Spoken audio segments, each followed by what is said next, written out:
میں نے ایک چھوٹی سی آیت قرآن کریم کی آپ حضرات کے سامنے تلاوت کی ہے جو سورہ کہف کی پہلی آیت ہے۔ اس میں اللہ تبارک و تعالی نے ارشاد فرمایا کہ تمام تعریفیں اس ذات گرامی کے لیے ہیں کہ جس نے اپنے بندے محمد صلی اللہ علیہ وسلم پر ایسی کتاب نازل فرمائی ہے کہ جس کے اندر کسی قسم کی کوئی کجی اور ٹیڑھا پن نہیں ہے۔ یہ کجی اور ٹیڑھا پن دو طریقے کا ہو سکتا ہے،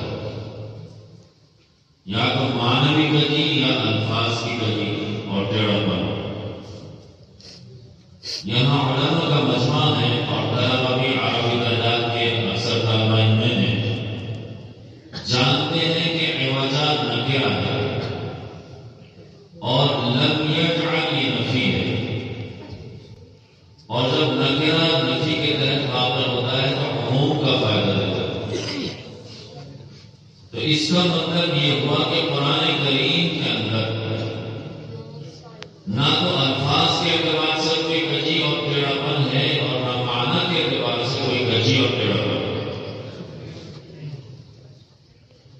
اور یہ ظاہر سی بات ہے، ہر زبان کے کچھ نہ کچھ اصول اور ضابطے ہوا کرتے ہیں جن کی رعایت سے وہ زبان صحیح رہتی ہے۔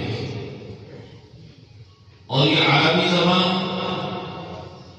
انتہائی حساس زبان ہے، اتنی حساس زبان کوئی اور نہیں ہے۔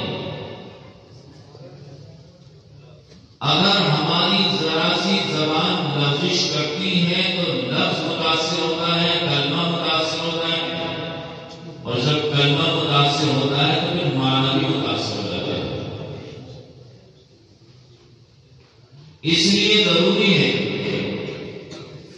قرآن کریم کے معنی کو صحیح رکھنے کے لیے اس کے الفاظ کا صحیح اور درست رکھنا نہایت ضروری ہے۔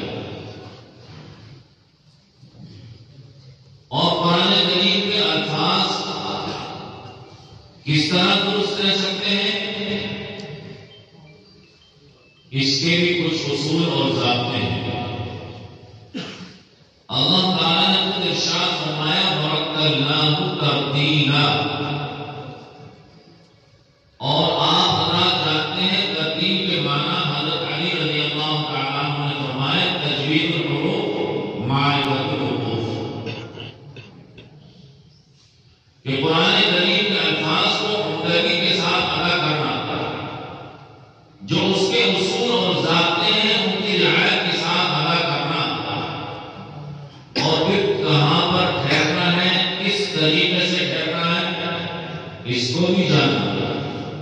من لم يعرف الوقت لم يعرف القرآن، جو وقت کے آیتوں کو، اس کی جگہ کو اور محل کو نہیں پہچانے گا تو وہ صحیح معنی میں قرآن کریم کو نہیں سمجھ سکتا۔ ہمارے بزرگوں نے اس کی اردو میں بہت ساری مثالوں سے اس کو سمجھایا ہے، اس بات کو کہ بے موقع وقف کر دینے سے اور بے موقع وصل کرنے سے معنی کیسے بدل جاتے ہیں۔ حضرت حامد رحمۃ اللہ علیہ نے مثال لکھی،